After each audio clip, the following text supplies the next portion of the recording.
We've been talking about sanctification for the last several weeks in our Wednesday evening Bible study, and I came across this video and saw this potter begin to work this clay, and I saw how it began as just a chunk of clay.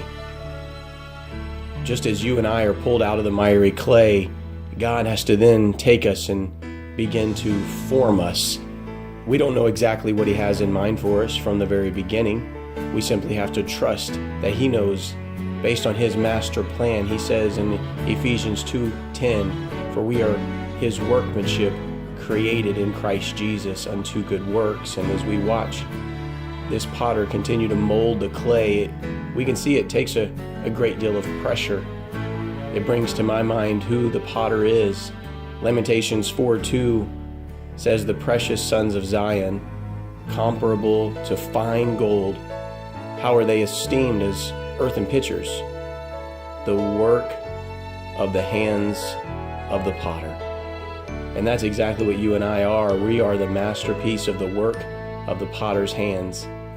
We see that the potter continually has to bring more water and more water on this clay to make sure it stays malleable, to make sure it continues to be formed into the wonderful work that He has planned. Isaiah chapter 44 verse 3 says, "For I will pour water upon him that is thirsty, and floods upon the dry ground. I will pour my spirit upon thy seed, and my blessing upon thine offspring."